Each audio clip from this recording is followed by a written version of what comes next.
on va terminer les exemples d'intégration par partie en faisant l'intégrale de sin à la n de x dx, puis en utilisant le résultat pour trouver les primitives de l'intégrale de sin à la 3 de x dx. OK. Donc ici, ce qui ajoute à la difficulté, c'est que mon exposant n'est pas connu. Donc, j'ai un exposant inconnu n. Ça peut avoir l'air particulier ce qu'on va faire, mais c'est pas si pire. Donc, on va commencer par transformer notre intégrale ici. Donc, on va dire que le truc, c'est tout ce qu'on va utiliser, c'est qu'on va mettre un sinus de côté. Donc, on va dire que sin à la n de x dx, c'est la même chose que sin à la n moins 1 de x fois sin de x dx. Et on va faire le petit travail. Oups. On va faire une intégration par partie. Donc, on va dire que u égale sin à la n moins 1 de x et que dv est sin de x dx.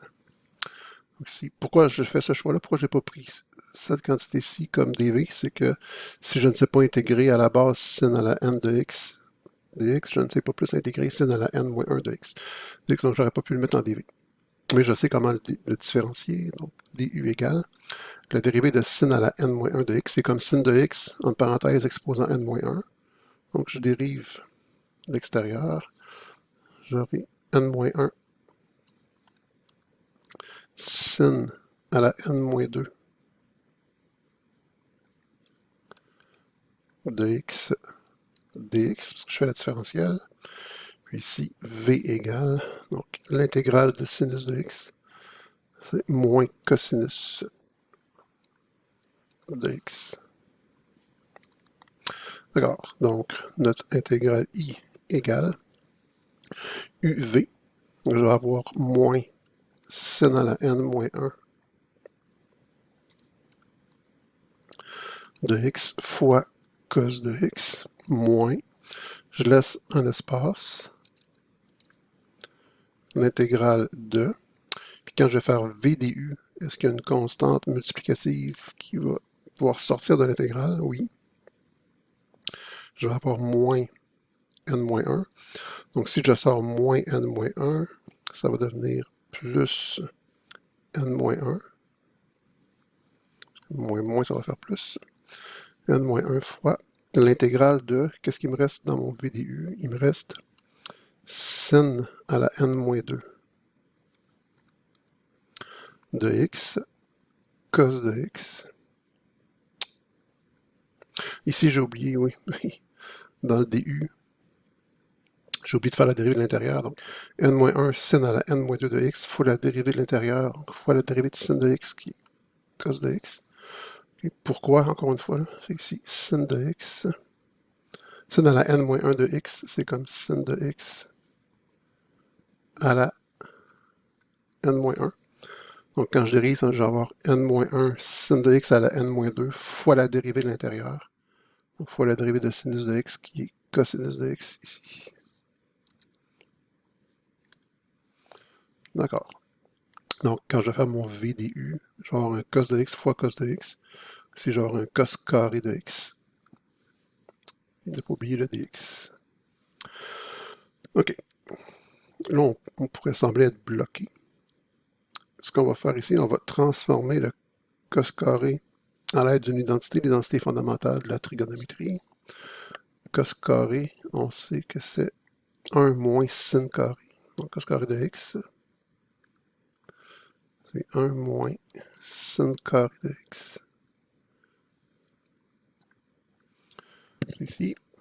Donc, ce que je vais faire, je vais distribuer le sin à la n-2 de x sur chacun des termes ici de l'identité, donc fois 1, puis après ça fois moins sin carré de x. Puis l'intégrale d'une différence étant la différence des intégrales, je vais donc avoir une soustraction de deux intégrales, chacune multipliée par n-1, ce qui va nous donner que l'intégrale de départ égale moins sin à la n moins 1 de x fois cos de x, plus n moins 1 fois l'intégrale de sin à la n moins 2 de x fois 1 dx. Genre, on vient de le dire, donc, on va le réécrire. L'intégrale de sin à la n moins 2 de x dx moins n moins 1 fois l'intégrale de cos carré, pas de cos carré, désolé, donc sin à la n moins 2 de x fois sin à la 2 de x, j'additionne les exposants, n moins 2 plus 2, ça fait n, donc de sin à la n de x dx. Encore une fois, j'ai distribué le sin à la n moins 2 de x sur le 1 sur le moins sin carré. Ça me donne l'intégrale d'une soustraction. Ben, ça, c'est la soustraction des intégrales, mais à chaque fois, je suis multiplié par n-1 ici. Voilà. Et ça ici, l'intégrale de sin à la n de x dx.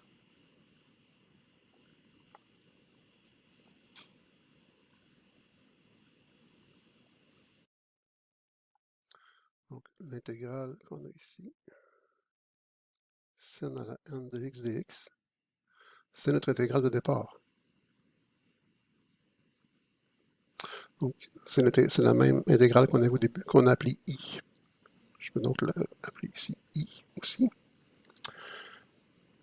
D'accord. Et qu'est-ce qu'on va obtenir? On va obtenir que i égale moins sin à la n moins 1 de x fois cos de x plus n moins 1 fois l'intégrale de sin à la n moins 2 de x dx moins ni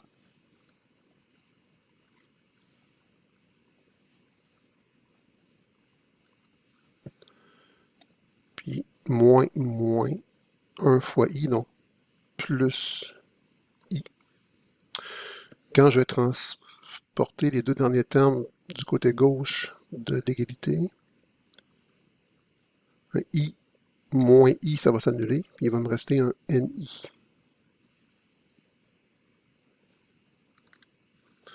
Donc on va voir que n fois i égale moins sin à la n moins 1 de x cos de x plus n moins 1 fois l'intégrale de sin à la n moins 2 de x dx.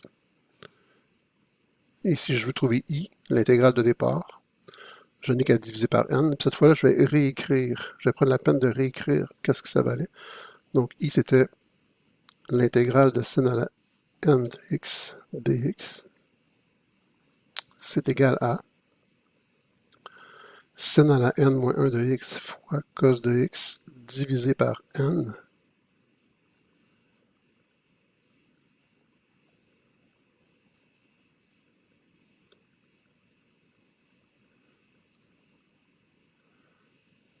plus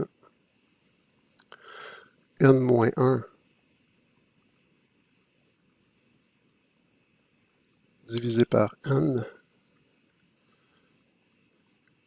fois l'intégrale de sin à la n moins 2 de x dx.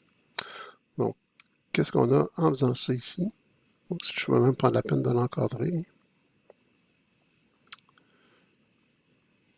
Je tentais d'intégrer sin à la n de x dx.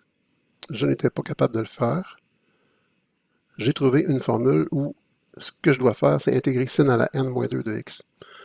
Donc, par utilisation successive de cette formule-là, je vais pouvoir baisser mes exposants jusqu'à temps que j'arrive à n égale 1 ou n égale 2, qu'on sait intégrer. Donc, l'intégrale de sin, on la connaît. L'intégrale de sin carré, on peut utiliser une identité ou prendre l'aide-mémoire.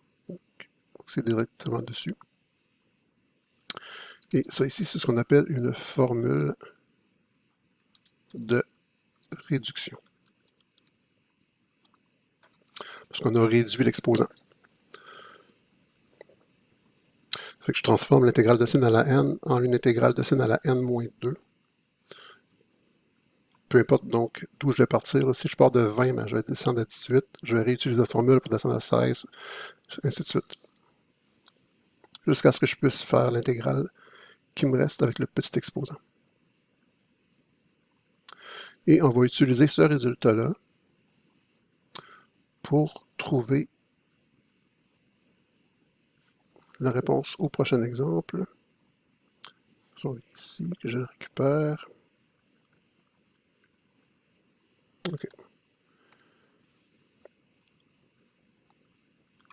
Donc, si je veux intégrer sin à la 3 de x dx, ben mon n vaut 3.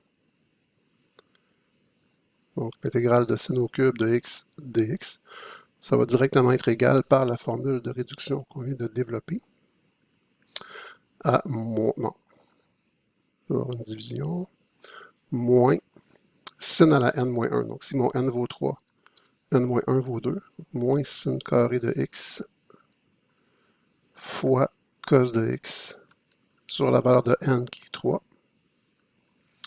plus n moins 1 sur n, donc 3 moins 1 sur 3, donc 2 tiers, intégrale de sin à la n moins 2. Donc 3 moins 2, ça fait 1, donc sin de x dx. Et ça, je sais le faire. Donc ça me donne moins sin carré de x cos de x sur 3, plus 2 tiers fois l'intégrale de sinus de x qui est moins cos de x. Donc ça va devenir ici moins 2 tiers fois cos de x, plus ma constante d'intégration, plus c. Et toutes ces formules de réduction-là, donc l'intégrale de sin à la n, de cos à la n, et un paquet d'autres, vous les aurez à l'examen. Il ne faut pas apprendre par cœur la formule ni refaire le détail à chaque fois. On aura une liste de formules de réduction pour pouvoir les utiliser au besoin.